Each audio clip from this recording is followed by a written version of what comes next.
A South Korean designer claims to have invented an oxygen mask which can draw air from water as you swim.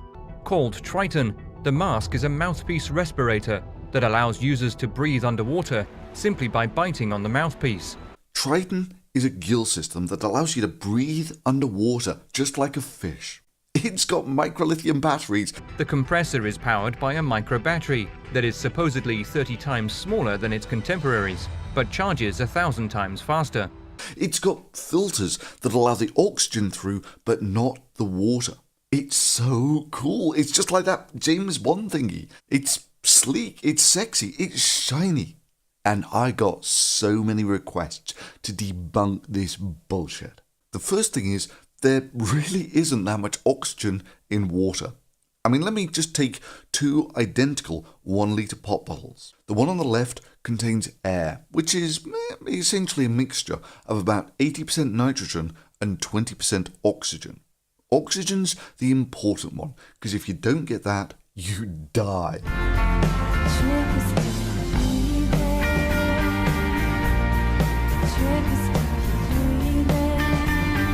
So the bottle containing air only has about 200 millilitres of oxygen in it.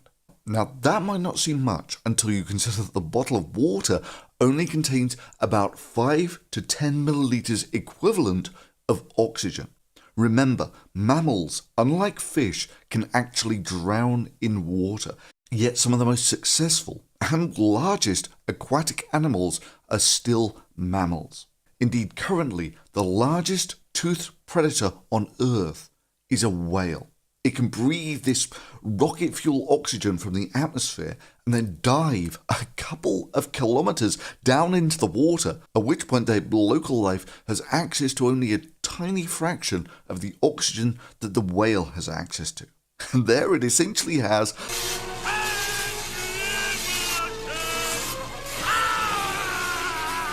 unlimited power compared to the locals. So yeah, if you could breathe water instead of air. Triton is the lethal to find solutions for an innovative breathing system in the water. You would have to breathe about 10 to 20 times faster in water than air. That's just to keep you alive. And seeing as casual breathing is about 10 litres per minute, that's about 10 of these. Means that to get that from the water, you would have to breathe about 100 litres of water per minute. That's the minimum amount of water you would have to put through these artificial gills. I mean, let me just put this into perspective. 100 litres of water in a minute. That's 1.7 litres per second. It has to fill about 2 of these bottles in 1 second. Half a second per bottle, and my tap, when it's on full, takes about 6 seconds to fill just 1 of these bottles. So you need a flow about 10 times of what's going through this tap is the flow rate you need going through those gills for it to work. And that's assuming that you've got 100% oxygen extraction from this water. And just a pump that can do that sort of flow rate weighs about 2 kilos, 4 pounds or so, and runs off 100 watts. Our micro battery is a modified lithium-ion battery that allows us to swim underwater with the Triton, maximum 45 minutes. So to pump water for 45 minutes, call it an hour, means you need 100 watt hours just to pump the water. And that's assuming 100% efficiency oxygen extraction. You would need something about the size of a hoverboard lithium-ion battery just to power this. Now it turns out that your lungs do 2 things that are really important. They allow you to absorb the oxygen, and they allow you to excrete carbon dioxide. Now, it might seem counterintuitive, but your body is almost insensitive to oxygen concentrations. It's the carbon dioxide building up in your blood that gives you that urge to breathe. So if you're actually sat in an oxygen-poor atmosphere but can quite happily excrete the carbon dioxide, you just get no warning. You just black out and die. Indeed, it's actually a quite common way for people to drown, even experienced people, is they hyperventilate somewhat to increase the oxygen in their blood, which sort of works, but it more effectively clears out the carbon dioxide from their system. So it can happen that you just don't feel the need to breathe because the carbon dioxide levels in your blood just haven't gotten high enough yet. But in reality, the oxygen levels can be dangerously low. The practical upshot is it can be possible under those circumstances to just black out and drown. Now, for these reasons, it turns out that carbon dioxide itself is actually quite toxic. Indeed, if you're breathing an atmosphere that contains about 10% of carbon dioxide, you are rendered unconscious fairly quickly and die. Indeed, at this point, I would point you to this great video I had on the subject of crazy Russian hacker tries for a Darwin Award, where he actually advises people to use solid carbon dioxide to make an air conditioner. Apart from he filed a bogus DMCA against it about a week ago.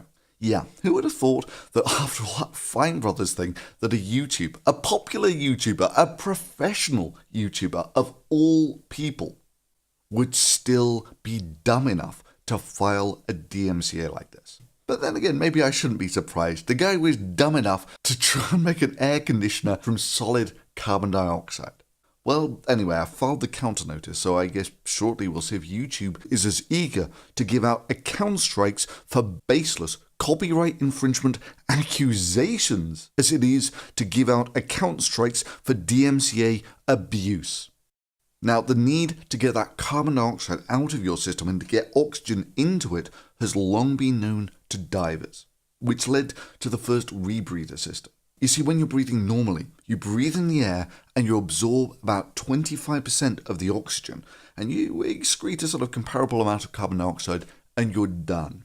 But that means of what you're breathing out, about 75% of it is the original unaffected oxygen. And that's sort of how scuba kits work. Sure, you're throwing away about 75% of your original oxygen, but it's also carrying away the carbon dioxide. It's a relatively simple and safe system. However, that waste got people thinking that if you had a closed system where you actually chemically absorb that carbon dioxide, then you wouldn't have to throw away that 75% of the oxygen. Plus, it wouldn't make any bubbles, which led to the rebreather kit, which is now the breathing kit of choice for the military, because if you're going to lay mines under somebody else's ships, the last thing you want is a load of bubbles coming up alerting the enemy to your actions. Now, the downside to these closed-circuit systems, especially in the early days, is they were much more dangerous because they used chemicals like potassium superoxide, which were great in that when they absorb carbon dioxide, they release oxygen. The downside is, though, that if they got wet, which in scuba terms is maybe a hazard to worry about, they would get very hot and give off caustic vapors. And that's very bad news if that's the only oxygen you've got to breathe. And while that still can happen, it's much rarer than it was in the early, more primitive versions of these kits. The modern versions are much safer and widely used, and indeed, in systems that must be closed like spacesuits, they're essential. That's an exciting moment. Opening the hatch, it's a 240-mile drop, so don't let go. Which brings us to the really weird thing about this kit.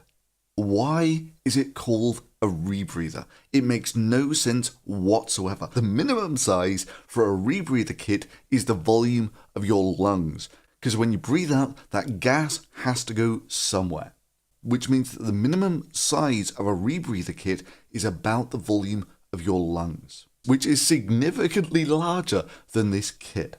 And at this point, you just gotta be honest. This is not actually a gill or a rebreather kit at all. It's a couple of BMX handlebars glued to a respirator mouthpiece, which is why you never see the guy breathe out more than a full lungful when he's swimming with it. And just so you know, this is a 1 litre gas bottle. It can hold up to about 100 atmospheres of pressure. In practice, that means if you were to fill a bottle like this with air, it would hold about 100 litres of air. That's enough to keep you going underwater for about 10 minutes. Which brings us on to their microfiltration. The oxygen is then extracted by a filter with fine threads and holes smaller than water molecules. The excess liquid is then released. To which the answer is simply no. No. No, no, no, no, no.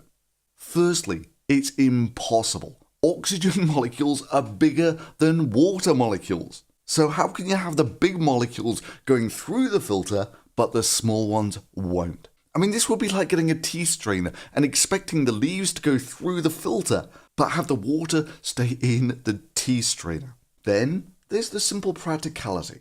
You'll recall that you might have a flow rate of water about 10 times this going through this kit. Well, that might be possible if you're just pumping water, but not if you're going to put it through a filter too. The nearest analogy would be reverse osmosis, where you apply pressure to, say, salt water, and water goes through, but the salt doesn't. But as many of you will know, reverse osmosis is a bloody expensive way of purifying your water, because it takes a lot of energy to force the water through that membrane.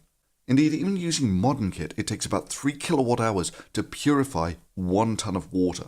So that would be about 3 watt hours per kilo. And you need to run 100 kilos per minute through this, which means just to run this sort of kit for just 1 minute would require about 2 hoverboard batteries. And that's assuming it can be done at all, because, you know, the oxygen's bigger than the water. As for their claims about using this hyper-efficient micro-lithium battery, The compressor is powered by a micro battery that is supposedly 30 times smaller than its contemporaries, but charges 1,000 times faster. nah, that's just bullshit on so many levels. Firstly, if you had a battery that was that much more efficient than current lithium-ion batteries, the last thing you would need would be an Indiegogo campaign, because you could just sell that patent to any mobile phone or computer battery manufacturer in the world for a blank check. And even if by some miracle this was possible, you still have to get the gas extracted by the gill to the correct pressure. Otherwise, you won't be able to breathe it in, because a fraction of an atmosphere higher and it'll either just blow out of your mouth or burst your lungs. And a fraction of an atmosphere lower and you just won't be able to suck the oxygen out at all. That's what all the regulator stuff is about on your regular scuba kit. The most important, obviously, being the primary second stage regulator, which drops the pressure down again to the surrounding water pressure. Again, It's just really painful to watch something which is obviously bullshit get funded to the tune of about $1 million. Especially on the back of projects like solar roadways. It's technology that replaces all roadways, parking lots, sidewalks, driveways, tarmacs, bike paths, and outdoor recreation surfaces with solar panels. And not just lifeless, boring solar panels, smart, microprocessing, interlocking, hexagonal solar units. Which about a year after getting their $2 million were doing things like this.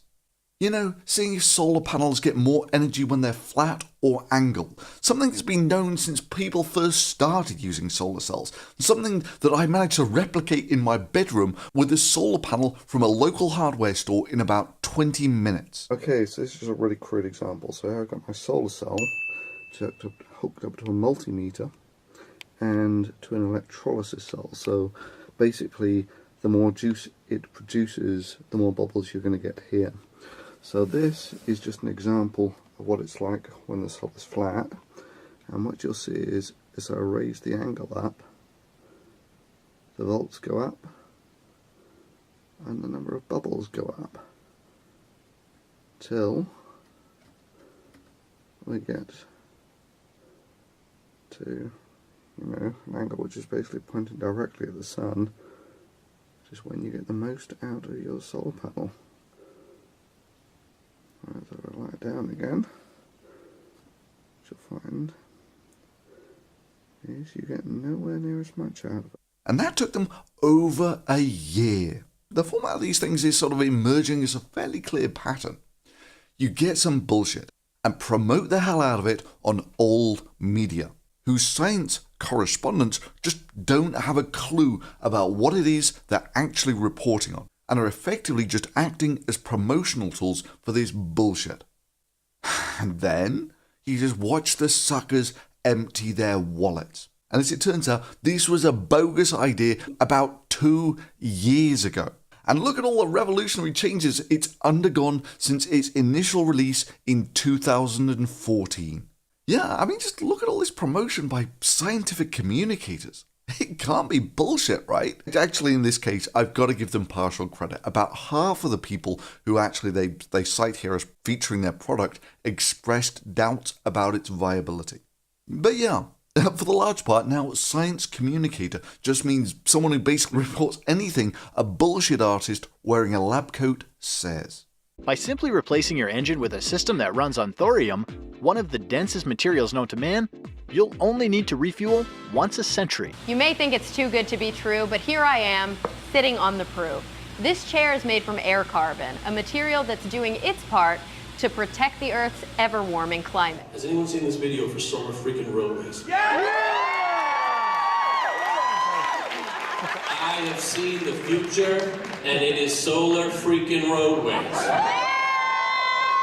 Hey everyone, Lacey here with Vanessa Hill of PBS's Braincraft. Thanks for having me on. Yeah, of course, thanks for joining me. There are a lot of people with opinions about gender, but today we science, and I hear you do some sciencing now and then, Vanessa. You could say that. So if there's no such thing as a female or a male brain then, what's going on with differences that we see in people's behavior? So the differences we see in people's behavior are mostly a result of our environment and not our biology. Fire up the engines, they pull the supports down, so this stays completely in the same place, but there's all this magnetism that's saving everybody while the Earth is shaking wildly under it. The Earth is like, okay, I'm done. The supports come back up.